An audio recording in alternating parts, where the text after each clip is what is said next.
The ancient crystalline tablets glowed with an eerie blue light in the depths of the consortium's most secure research facility. For 3 long years, these mysterious artifacts had driven the galaxy's greatest minds to the edge of madness.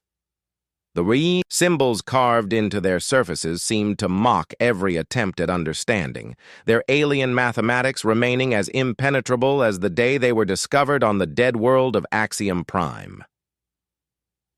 Professor Kellyan of the Ethereal Council pressed, his translucent fingers against his temple, feeling the familiar ache that came with defeat. Around him, dozens of the galaxy's most brilliant mathematicians worked in desperate silence. The soft humming of quantum computers filled the air, accompanied by the occasional frustrated growl from a Vortan researcher or the clicking sounds of a crystalline hive mind processing data at incredible speeds. The eternal mathematics examination had become more than just an academic challenge. It had evolved into a crisis that threatened the very foundation of galactic civilization. Every advanced species prided itself on mathematical superiority. The ethereals could think in 11 dimensions simultaneously. The digital collective processed information faster than most organic minds could comprehend. The probability lords could calculate the exact odds of a star going supernova down to the microsecond. Yet here they stood, humbled by 9 simple grids covered in alien symbols. The tablets themselves were beautiful in their complexity.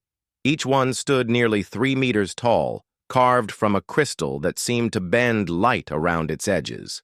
The symbols etched into their surfaces pulsed with soft energy, creating patterns that shifted and flowed like living equations. Ancient architect technology, the researchers had determined, created by a species that vanished from the galaxy millions of years ago.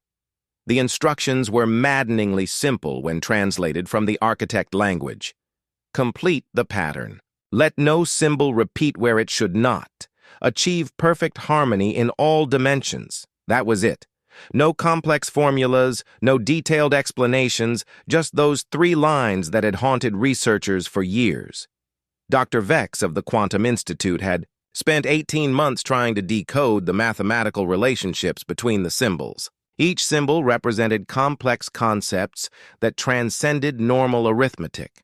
There were symbols for temporal mathematics, interdimensional probability matrices, and spatial relationships that existed in 12 dimensions.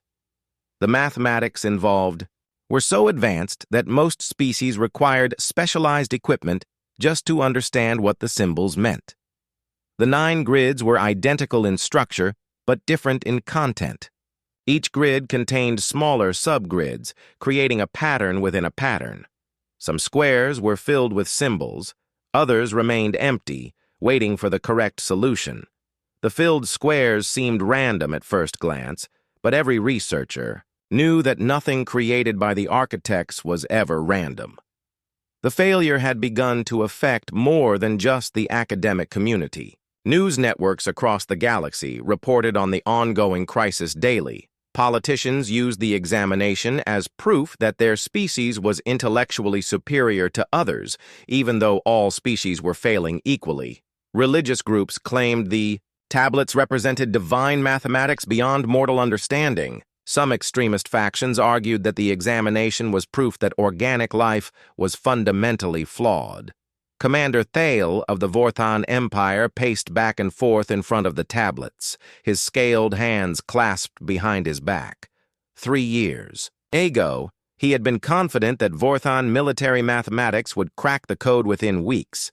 Their species had developed tactical algorithms that could predict battle outcomes across entire star systems. Surely such minds could solve one ancient puzzle. He had been wrong. The crystalline hive minds had fared no better. Their collective consciousness could process millions of calculations simultaneously, sharing thoughts and ideas across vast networks of crystalline nodes. They had approached the examination like a massive parallel processing problem, assigning different sections to different parts of their network. The result had been the same crushing defeat that every other species experienced. Even The legendary probability lords had admitted failure. These beings existed partially outside normal spacetime, able to see probability streams and calculate outcomes that hadn't even occurred yet. They had spent months analyzing every possible combination of symbols, every potential mathematical relationship, every conceivable pattern. Their final report consisted of a single word that had shaken the academic community to its core: impossible. The psychological impact was devastating. Species that had conquered faster-than-light travel, built artificial intelligences, and terraformed. Entire worlds were being defeated by what appeared to be a simple pattern-matching exercise. Young students across the galaxy began questioning whether their education was worthwhile if the greatest minds couldn't solve basic problems. Older academics spoke quietly of retirement, their confidence shattered by repeated failure. Research teams had tried every approach imaginable. They had analyzed the crystal composition of the tablets, searched for hidden meanings in the symbol arrangements, and even attempted to communicate with the tablets using advanced psychic interfaces. Nothing worked. The symbols remained stubbornly incomprehensible, their pattern locked away behind an impenetrable wall of alien logic. The economic impact was becoming serious as well. The Galactic Educational Consortium had invested enormous resources in solving the examination. Research grants, facility construction, and the salaries of thousands of researchers were draining budgets across multiple sectors. Some member species were beginning to question whether the examination was worth the continued investment. Dr. Yin of the Temporal Mathematics Division had proposed abandoning the examination entirely. Her argument was logical and practical. The architects had vanished millions of years ago. Perhaps their mathematics was simply incompatible with modern understanding. Maybe some problems were meant to remain unsolved, locked away in the past with their creators. But abandoning the examination felt like admitting that organic intelligence had limits that couldn't be overcome. For species that had always believed in the infinite potential of the mind, such an admission was almost unthinkable. The examination had become a symbol of something greater than academic achievement. It represented the eternal struggle between intelligence and mystery, between knowledge and the unknown. As another day ended without progress, the researchers began packing away their equipment with familiar resignation. Tomorrow would bring new attempts, new theories, and inevitably, new failures. The tablets would continue to glow in their silent mockery, holding secrets that seemed destined to remain forever beyond the reach of galactic civilization. None of them suspected that the solution was simpler than they could possibly imagine. None of them knew that somewhere in the galaxy, a young species was developing the exact skills needed to unlock the mystery. And none of them could have predicted that the answer would come from the most unlikely source of all, a form of entertainment. The children played for fun during their spare time. The diplomatic reception hall buzzed with quiet conversation as representatives from 47 civilizations gathered to welcome the galaxy's newest members. Earth's first interstellar delegation had arrived 3 weeks earlier, and today marked their formal introduction to the Galactic Educational Consortium. The humans sat together at a small table near the back of the hall, looking somewhat overwhelmed by the diversity of alien life forms surrounding them. Dr. Alexis Wright adjusted her simple Earth-made clothing and tried not to stare at the floating gas beings from Nebula Sector or the crystalline entities that communicated through harmonic vibrations. As Earth's representative mathematician, she had expected some cultural differences, but nothing had prepared her for the sheer scale of galactic civilization. The hall itself was larger than most Earth cities, constructed from materials that seemed to shift between solid and liquid states. The formal presentations had been going on for hours. Each species took turns demonstrating their intellectual achievements, competing to impress the newcomers with displays of advanced mathematics, quantum engineering, and multi-dimensional physics. The ethereals had shown their ability to solve equations in 11 dimensions simultaneously. The digital collective had processed 1 million calculations in the time it took Wright to blink. The probability lords had calculated the exact likelihood of every possible outcome of the meeting before it even began. When Earth's turn arrived, Wright stood nervously and activated her simple holographic display. Compared to the advanced technology surrounding her, Earth's presentation looked primitive. She showed basic mathematical concepts, recent developments in quantum mechanics, and humanity's first successful faster-than-light drive. The polite applause that followed felt distinctly patronizing. Ambassador Corvex of the Vorthan Empire leaned toward his aide and whispered loud enough for several tables to hear. Fascinating how a species can achieve interstellar travel while still using such basic mathematical frameworks. They're still thinking in base 10 systems, can you imagine? The comment drew chuckles from nearby representatives. Wright felt her cheeks flush with embarrassment, but she maintained her composure. Earth had fought hard to earn their place in the galactic community, and she wouldn't let casual dismissal undermine their achievement. Dr. Zen of the Quantum Institute approached Wright after the formal presentations ended. His species possessed elongated skulls that housed brains 3 times larger than human ones, and his 4 eyes regarded Wright with what might have been pity. "Your species shows promise," he said in heavily accented Standard Galactic. "Perhaps in a few thousand years, you'll develop more sophisticated mathematical understanding. The journey from primitive arithmetic to true quantum consciousness takes time." Wright bit back her initial response and simply nodded. She had encountered enough academic arrogance during her years on Earth to recognize the pattern. Every species seemed convinced that their approach to mathematics was superior to everyone else's. The fact that none of them had solved the eternal mathematics examination apparently hadn't dented their confidence. The conversation turned inevitably to the great unsolved puzzle that had consumed galactic attention for 3 years. Representatives spoke about it in hushed, reverent tones, as if discussing a sacred mystery. The Probability Lord's spokesman explained how their species had dedicated their finest minds to the problem, only to conclude that it might be mathematically impossible to solve. "The architects clearly possessed mathematical knowledge that transcends our current understanding," declared Professor Kellyan of the Ethereal Council. "Their symbols represent concepts that exist beyond normal dimensional mathematics. We may need to evolve our consciousness itself before we can comprehend their meaning." Wright listened with growing curiosity. The way they described the examination made it sound almost mystical, a test of worthiness left behind by an ancient civilization. She found herself wondering what these symbols looked like and how they were arranged. The representatives spoke of grids and patterns, of relationships between symbols that had to follow specific rules. When she finally asked to see the examination, the reaction was swift and unanimous. The Vorthan ambassador actually laughed out loud.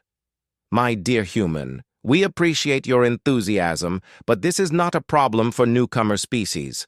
Our greatest minds have been working on this for years. What could your primitive mathematics possibly contribute?" Dr. Zen was slightly more diplomatic, but equally dismissive. "The examination requires understanding of interdimensional probability matrices and temporal mathematics far beyond your current capabilities. Perhaps after your species has had time to develop more advanced quantum consciousness, you might be able to appreciate the complexity involved." The Digital Collective's representative clicked and hummed in what Wright assumed was their version of polite amusement. "Your binary thinking processes might actually interfere with the multidimensional logic required. It would be like asking a child to redesign a starship's propulsion system." Wright felt a familiar surge of stubborn determination. Throughout her career, she had encountered plenty of people who underestimated her abilities based on superficial impressions: gender, age, nationality, educational background. There was always someone ready to explain why she wasn't qualified to tackle a particular problem. She had learned to let her work speak for itself. "I understand the examination is complex," she said carefully, "but I'd still like to see it, if that's possible. Sometimes a fresh perspective can be helpful, even if it's from someone with limited understanding." The request was granted purely as a diplomatic courtesy. Ambassador Corvex made it clear that allowing human access was a gesture of goodwill toward Earth's membership in the consortium, not because anyone expected useful results. "Consider it an educational opportunity," he said, with barely concealed condescension. "Observing your betters at work might help your species understand what true mathematical sophistication looks like." The other representatives nodded approvingly at this arrangement. A few expressed hope that witnessing the examination's complexity might humble humanity's expectations and help them understand their proper place in the galactic hierarchy. The ethereals suggested that the experience might inspire Earth to invest more heavily in consciousness-expanding technologies. Wright accepted the arrangement without protest, though inside she was seething. The casual dismissal reminded her of every academic conference where her contributions had been overlooked, every research proposal that had been rejected for being too ambitious for someone of her background. She had spent her entire career proving skeptics wrong, and she was prepared to do it again. As the reception wound down, Wright found herself looking forward to visiting the research facility. Not because she expected to solve an impossible puzzle, but because she was genuinely curious about what had stumped the galaxy's finest minds. Her approach to mathematics had always been practical and intuitive, rather than purely theoretical. She preferred problems she could visualize and manipulate rather than abstract concepts that existed only in higher dimensions. The other species continued their conversations about consciousness evolution and multidimensional thinking. But Wright was already planning her approach. She would start by understanding the basic structure of the examination before worrying about the complex mathematics involved. Sometimes the simplest questions led to the most surprising answers. Little did the galactic representatives know that their newest member possessed something that all their advanced civilizations had lost: the ability to see simple patterns hidden within complex presentations. And sometimes that simple ability was exactly what impossible problems required. The research facility's main chamber was even more impressive than Wright had imagined. The crystalline tablets dominated the space like ancient monoliths, their surfaces glowing with soft blue energy that seemed to pulse with its own heartbeat. Dozens of researchers from various species worked around the tablets, their specialized equipment humming with constant activity. The air itself felt charged with intellectual tension and growing frustration. Wright stood at the entrance for several minutes, simply observing. The Vorthan mathematicians were using holographic displays to map symbol relationships in 12 dimensions. A group of ethereals had linked their consciousness together, attempting to perceive the patterns from multiple dimensional perspectives simultaneously. The digital collective had deployed their most powerful quantum computers, processing millions of possible combinations every second. Despite all this advanced activity, the atmosphere was one of defeat. Wright could see it in the slumped postures of researchers who had been working the same problems for months. She could hear it in the frustrated clicking of digital entities and the low humming of beings who communicated through harmonic frequencies. The greatest minds in the galaxy were failing, and they knew it. Dr. Zen noticed her arrival and approached with the same patronizing attitude he had shown at the diplomatic reception. "Fascinating, isn't it?" he said, gesturing toward the tablets. "Each symbol represents mathematical concepts that your species won't discover for centuries. The relationships between them exist in probability spaces that most organic minds cannot even perceive." Wright nodded politely and moved closer to the first tablet. The symbols were indeed alien, unlike anything in human mathematics or language. They seemed to shift slightly as she looked at them, as if her observation was causing them to respond. But as she studied the overall structure, something began to feel familiar. The tablet was divided into a large grid, which was further subdivided into smaller grids. Some positions contained symbols while others were empty, clearly waiting for the correct answers. The filled symbols appeared to follow some kind of pattern, though Wright couldn't yet determine what it was. The instructions, translated into Standard Galactic, were deceptively simple. Complete the pattern without repeating symbols inappropriately. The complexity is overwhelming, isn't it? Dr. Zen continued. Each of these symbols represents concepts, like temporal flux calculations and interdimensional probability matrices. The architects were clearly operating on a level of mathematical sophistication that we can barely comprehend. Wright stepped back and looked at the overall structure again. 9 large grids, each containing 9 smaller subgrids. Each subgrid had positions for 9 symbols. The pattern of filled and empty spaces varied between grids, but the basic structure remained consistent. Something about that structure tickled her memory, but she couldn't quite place it. She moved to the second tablet, then the third, examining each one carefully. The ethereals watched her with obvious amusement, occasionally sharing thoughts with each other in their telepathic way. One of them floated over to Wright and spoke in a voice like wind chimes. "Your primitive visual processing might actually be helpful here," the ethereal said. "While we are attempting to perceive the mathematical relationships in their full dimensional complexity, you are seeing only the surface patterns. Sometimes ignorance provides a unique perspective." The comment was clearly meant as another insult, but it actually helped Wright focus. She began ignoring the complex mathematical meanings of the symbols and concentrating purely on their arrangement. She treated each symbol as if it were just a shape, looking for visual patterns rather than mathematical relationships. That was when it hit her. Wright stared at the third tablet with growing excitement as the realization dawned. The structure wasn't just familiar. It was identical to something she had been doing since childhood. 9 grids arranged in a 3x3 pattern, each grid divided into 9 subgrids. The rule about not repeating symbols inappropriately, the need to complete the pattern logically. It was Sudoku. The galaxy's most impossible mathematical challenge was actually a Sudoku puzzle. Wright almost laughed out loud at the absurdity of it. Here were the most advanced civilizations in the galaxy, beings who could think in 11 dimensions and process quantum calculations faster than light, and they were all stumped by a puzzle that appeared in human newspapers for entertainment. Children solved these puzzles during lunch breaks.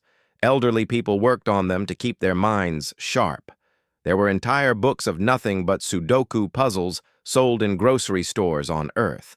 But she forced herself to remain calm and double-check her assessment. Yes, the symbols were alien and represented complex mathematical concepts, but their function in the puzzle was identical to the numbers 1 through 9 in traditional Sudoku. Each symbol had to appear exactly once in every row, once in every column, and once in every 3x3 subgrid.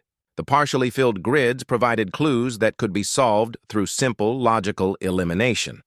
Wright began mentally working through the first grid, using the same techniques she had learned as a teenager, where only one symbol could fit in, a particular position that was called a naked single. Where a symbol could only go in one position within a row or column, that was a hidden single. More complex techniques involved looking for patterns across multiple positions, but the basic logic was always the same. The researchers around her continued their advanced calculations, completely unaware that Wright had just solved the mystery that had eluded them for years.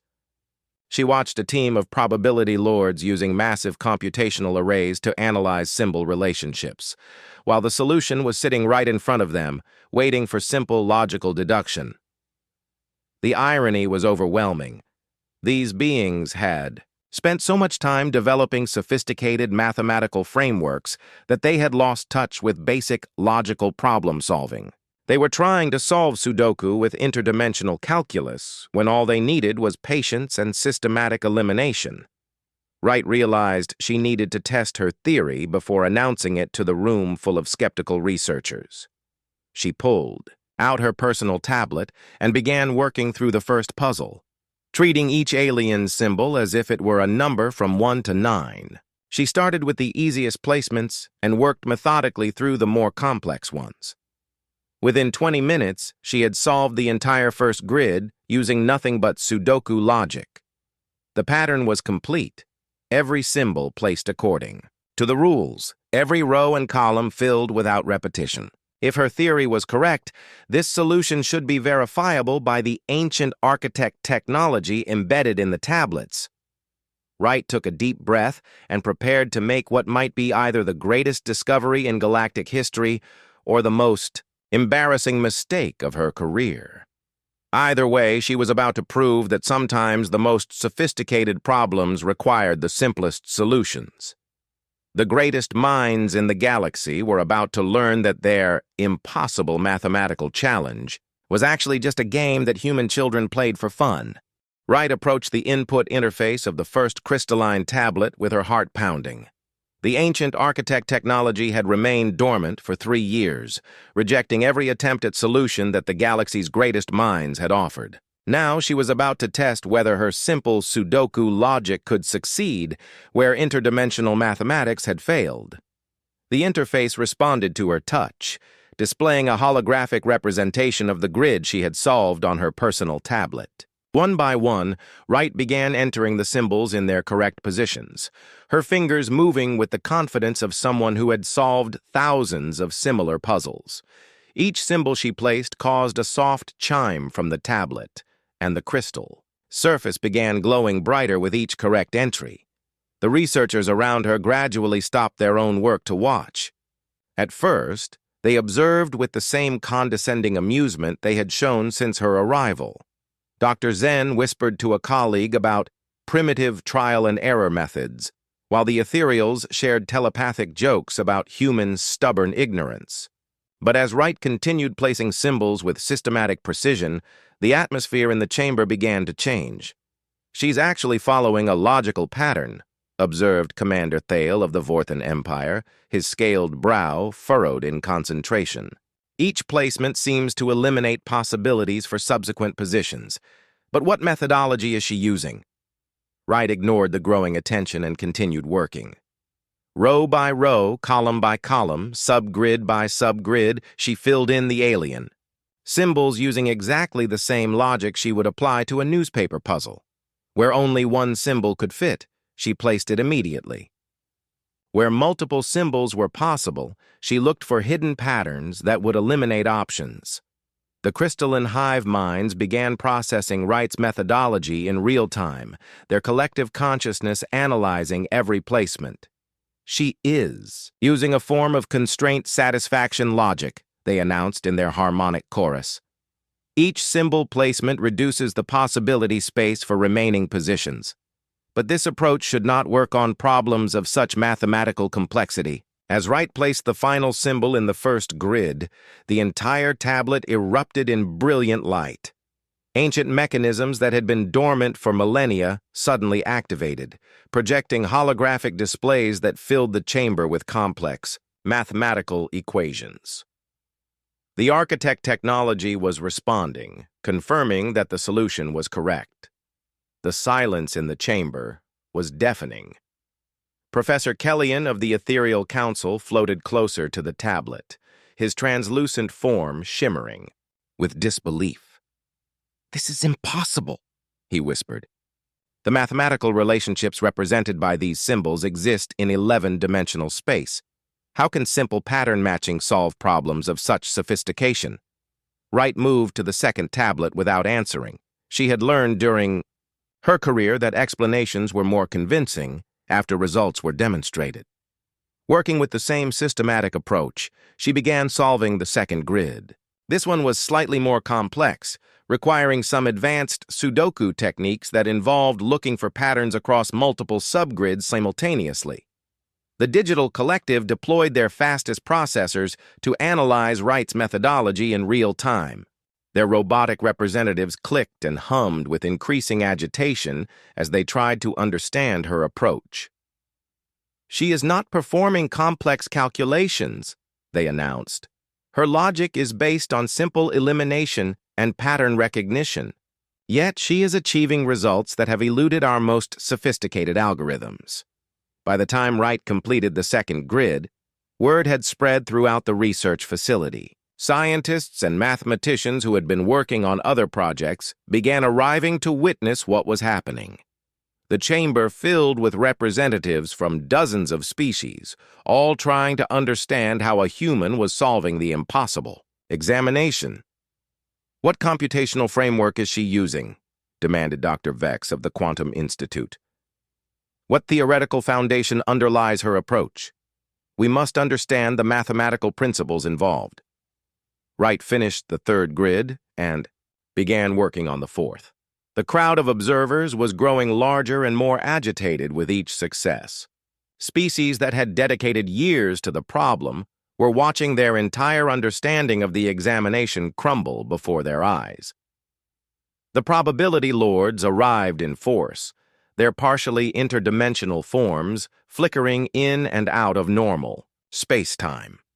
They had spent months analyzing every possible combination of symbols, calculating probability matrices that extended across multiple dimensions.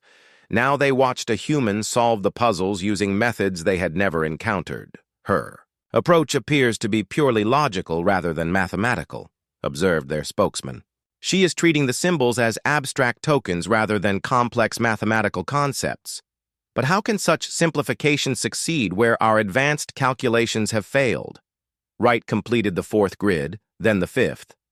Each success caused the tablets to glow brighter and project more complex holographic displays. The ancient architect technology was fully awakening now, systems coming online that hadn't functioned since the civilization's disappearance millions of years ago. The sixth grid presented more challenges, requiring Wright to use some of the most advanced Sudoku techniques she knew. She had to identify swordfish patterns and X-wing eliminations, strategies that involved looking at symbol possibilities across multiple rows and columns simultaneously. But these were techniques she had mastered years ago, puzzles concepts that any dedicated Sudoku solver would recognize immediately. She's using some form of systematic constraint propagation, analyzed the ethereals, their collective consciousness, struggling to understand Wright's methodology. Each placement creates logical implications that cascade through the remaining possibilities. But why didn't our multidimensional analysis reveal these relationships? The seventh and eighth grids fell to Wright's systematic approach. The chamber was now packed with observers from across the galaxy, all trying to comprehend what they were witnessing. News networks were broadcasting live coverage as reports spread that humanity's representative was actually solving the eternal mathematics examination. As Wright approached the final grid, the tension in the chamber was palpable. This last puzzle was the most complex of all, requiring her to use every advanced Sudoku technique she had ever learned. But the logic remained the same: systematic elimination, pattern recognition, and careful constraint satisfaction. She worked methodically through the final placements, ignoring the hundreds of eyes watching her every move. When she placed the last symbol, and the ninth tablet erupted in light, the combined glow from all 9 tablets filled the chamber with radiance that was almost blinding. Ancient architect systems throughout the facility began activating. Holographic displays showed mathematical proofs and equations that no living being had seen for millions of years. The tablets projected a message in the architect language that roughly translated to, "The pattern is complete. Understanding has been achieved. The examination is satisfied." The silence that followed was broken by a single voice from the crowd. A young researcher from one of the minor species called out the question that everyone was thinking. "How did you do it?" Wright turned to face the assembled crowd of the galaxy's greatest minds, all waiting for her to explain how she had accomplished what they could not. She took a deep breath and prepared to introduce them to the concept of Sudoku, a simple puzzle game that human children played for entertainment. The galaxy was about to learn that sometimes the most impossible challenges had the simplest solutions. The conference room at the Galactic Educational Consortium headquarters had never hosted such an unusual gathering.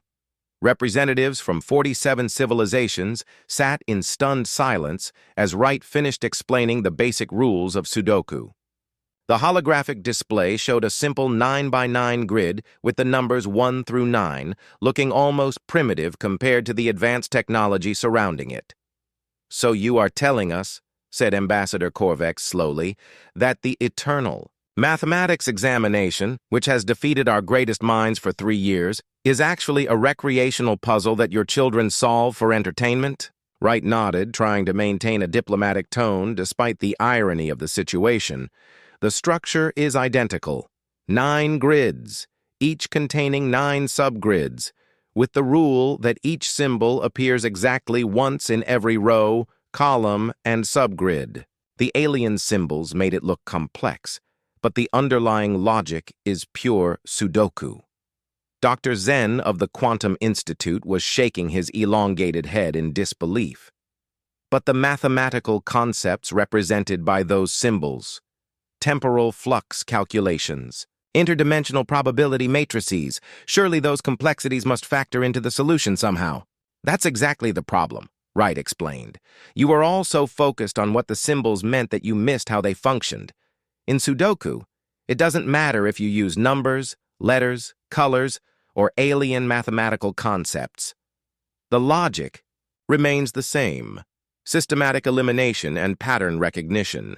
Professor Kellyan of the Ethereal Council floated forward, his translucent form shimmering with agitation. "Are you suggesting that our multi-dimensional mathematical frameworks are inferior to your primitive puzzle-solving methods?" Wright chose her words carefully. "I'm suggesting that different problems require different approaches. Your mathematical sophistication is incredible, but sometimes the most advanced tools aren't appropriate for simple tasks. You wouldn't use a starship's navigation computer to balance a checkbook." The digital collective's representatives clicked and hummed in what Wright was learning to recognize as their version of frustrated confusion. "We analyzed millions of possible symbol combinations using our most powerful processors. How did simple logic succeed where computational force failed?" "Because Sudoku isn't about computing power," Wright replied. "It's about recognizing patterns and making logical deductions. A human solving a Sudoku puzzle uses the same basic reasoning whether the grid contains numbers or alien symbols. We look for what can go where, eliminate impossibilities, and work systematically through the constraints." The implications were beginning to sink in across the assembled representatives. Species that had prided themselves on mathematical superiority were realizing that their advancement had actually become a weakness. They had developed such sophisticated approaches to problem-solving that they couldn't see simple solutions anymore. Commander Thaley of the Vorthon Empire stood up abruptly, his scales rippling with emotion. "This is humiliating. Our tactical mathematics can predict battle outcomes across entire star systems, yet we were defeated by a children's game. How many other impossible problems have we overcomplicated?" That question sparked a flurry of activity throughout the conference room. Representatives began consulting with their home worlds, asking researchers to review unsolved problems with fresh perspectives. The crystalline hive minds immediately started analyzing their approach to various challenges, looking for cases where they might have missed simple solutions. Within hours, reports began flooding in from across the galaxy. An engineering problem that had stumped the Andromedans for decades turned out to be solvable using basic geometric principles that human children learned in elementary school. A resource allocation challenge that had caused political tensions in the Centauri sector was actually just an optimization problem that resembled the traveling salesman puzzles found in human computer science textbooks. The probability lords discovered that several of their impossibly complex prediction scenarios were actually variations of game theory problems that humans had been studying for centuries. The ethereals found that some of their multidimensional consciousness expansion techniques were achieving the same results as simple meditation practices that Earth's religious traditions had developed thousands of years ago. Dr. Wright found herself at the center of a galactic paradigm shift. Species that had dismissed humanity as intellectually primitive were now requesting consultations on problems they couldn't solve. The Galactic Educational Consortium established the Wright Institute for Applied Logic within weeks, dedicated to studying human problem-solving methodologies. "Your species possesses something we appear to have lost," admitted Professor Kellyan during one of their sessions. "You approach problems with what you call common sense, the ability to see simple patterns hidden within complex presentations. We have become so focused on sophisticated analysis that we forgot basic logical thinking." The cultural impact was extraordinary. Sudoku became a galactic phenomenon overnight, with alien variants appearing in thousands of different forms. The Vorathons created tactical Sudoku using military symbols. The Digital Collective developed binary versions that helped optimize their processing efficiency. Even the Ethereals adapted the concept for consciousness expansion exercises, but the changes went deeper than just puzzle solving.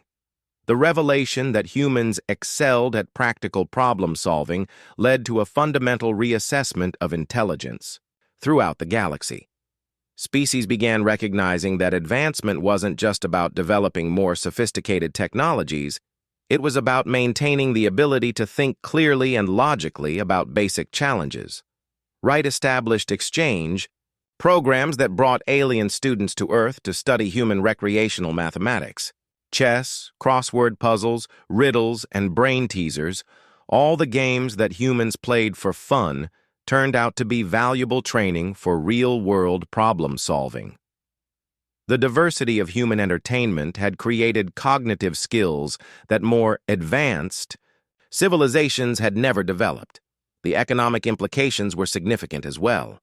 Human consultants found themselves in high demand across the galaxy, not because they possessed superior technology, but because they could see solutions that others missed.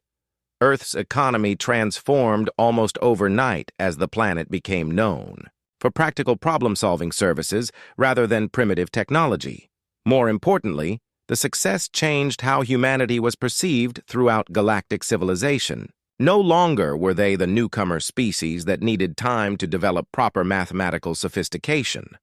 Instead, they were recognized as innovative thinkers who brought unique perspectives to complex challenges. Wright often reflected on the irony during her travels as Earth's first galactic mathematics ambassador. The examination that was supposed to represent the pinnacle of mathematical achievement had actually tested something much more fundamental: the ability to see simple truths hidden within unnecessary complexity. Humanity had succeeded not by becoming more like the advanced species, but by remaining true to their own approach to understanding the universe. The galaxy learned that intelligence took many forms, and sometimes the most sophisticated problems required the most basic solutions. The eternal mathematics examination had tested not just mathematical knowledge, but the wisdom to recognize when complex tools were unnecessary. In that test, humanity had proven that their greatest strength wasn't their technology or their theories, it was their ability to keep things simple when simplicity was what the situation required. The ancient architects, Wright realized, had left behind more than just a mathematical puzzle. They had created a test of intellectual humility, a reminder that true understanding sometimes came from stepping back from complexity and seeing the elegant simplicity that lay underneath. Humanity had passed that test not through superior intelligence, but through the wisdom of knowing when to stop overthinking and start solving.